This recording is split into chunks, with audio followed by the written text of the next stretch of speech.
Ya, seperti tadi sudah disampaikan oleh Mas Munjid gitu ya, bahwa hari ini musyawarah besar warga Nahdlatul Ulama ini 2025 ini untuk merespon kondisi yang terjadi di tubuh NU hari ini gitu ya, dan tidak sedang memberikan posisi ada di kubu siapa dan kubu siapa, tentunya itu yang pasti. Dan ini benar-benar menjadi harapannya ini betul-betul menjadi suara warga NU.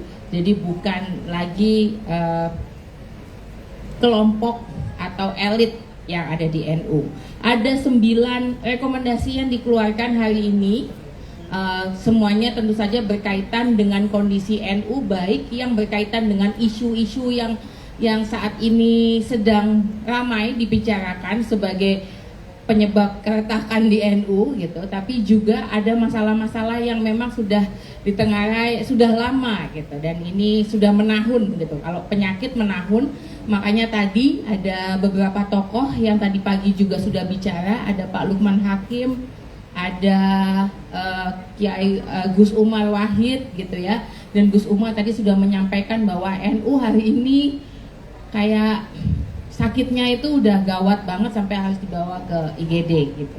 Nah, setelah menelaah tadi berbagai macam penyakitnya, sumber penyakitnya, dan bagaimana kemudian menyelesaikan penyakitnya, maka ada 9 poin yang muncul menjadi hasil rekomendasi. Ini saya bacakan. Dinamika PBNU akhir-akhir ini telah mengalihkan energi NU dari khidmah utamanya, yaitu pemberdayaan umat, pendidikan, layanan sosial, penegakan keadilan, penguatan aswaja anadiyah, gerakan keluarga maslahat, kemandirian organisasi, transformasi digital, pengembangan SDM unggul, serta konsolidasi nasional melalui Munas dan Ponbes. Oleh karena itu, demi kemaslahatan jangka panjang, kami menyampaikan seruan moral sebagai berikut. Yang pertama, mendukung para masyayikh dan syaihat baik dalam jajaran mustasyar maupun di pesantren, khususnya hasil musyawarah kubro alim ulama dan sesepuh NU Lirboyo atas resolusi konflik, pemulihan keteduhan organisasi, dan pengembalian NU kepada jamaah demi kemaslahatan bangsa dan kelestarian alam. Selain mendukung penuh, kami juga meminta pihak-pihak yang berkonflik untuk sam'an wa ta'atan demi menyelamatkan masa depan NU. 2. Berdasarkan pada kaidah Darul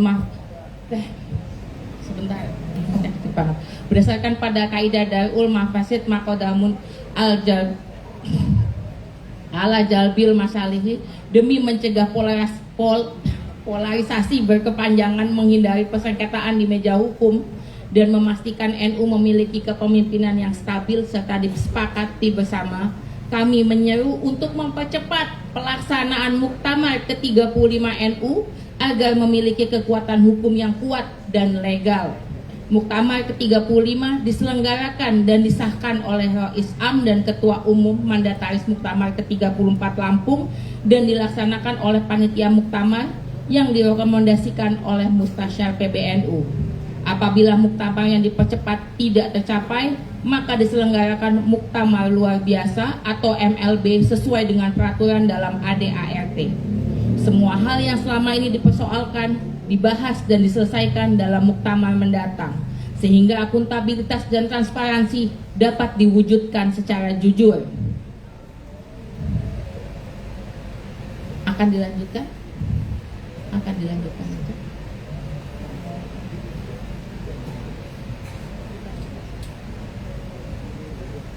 Demi kemaslahatan jamiah NU di masa mendatang dan membuka jalan lahirnya kepemimpinan baru yang mampu menjembatani perbedaan dan memulihkan keutuhan jamiah, kami menyeru muktamirin untuk tidak memilih pihak-pihak yang terlibat dalam konflik yang terjadi dan mendorong munculnya pimpinan yang berintegritas, berakhlakul karimah, mengabdikan keseluruhan waktunya untuk NU dan tidak memiliki konflik kepentingan dengan institusi lain, baik kepentingan ekonomi, bisnis, politik, sosial maupun institusi keagamaan lain.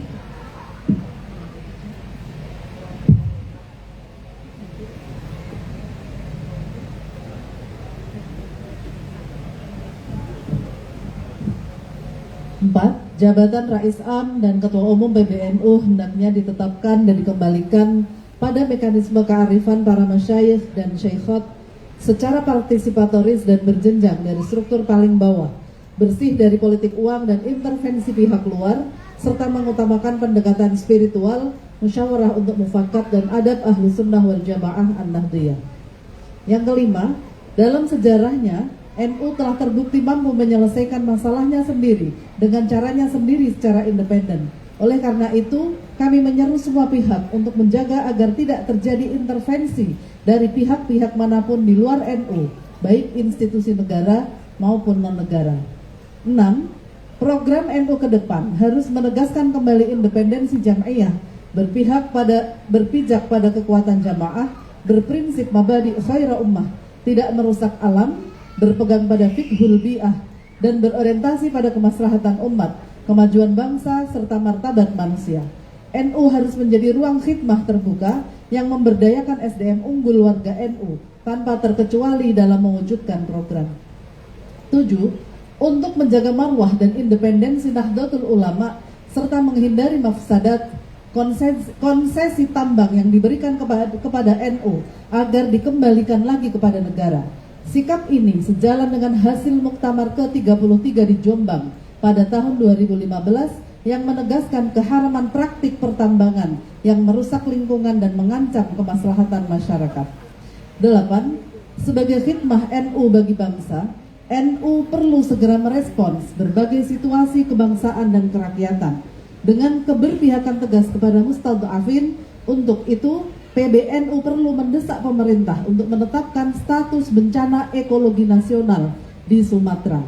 PBNU juga perlu menuntut pembebasan tahanan politik per hari Agustus 2025 dan masalah-masalah kerakyatan lainnya sebagai pemenuhan hak bersuara dan berpendapat, peneguhan kedaulatan rakyat, penegakan demokrasi, dan penghormatan hak asasi manusia. Terakhir, kami mengajak seluruh warga NU, PWNU, PCNU, MWCNU hingga ranting NU untuk tidak larut dalam ketegangan elit, senantiasa menjaga ukhuwah nahdiyah, merawat kesantunan, serta terus menjalankan khidmah masing-masing.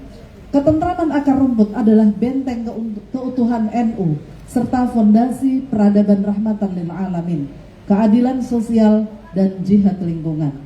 Semoga Allah Subhanahu wa Ta'ala melapangkan hati para pemimpin dan seluruh warga NU untuk senantiasa memilih jalan kemaslahatan dan keadaban. Wallahul muwaffiq ila aqwamit thoriq. Wassalamualaikum warahmatullahi wabarakatuh. Ciganjur 21 Desember 2025 atau 1 Rajab 1447 Hijriah. Demikian.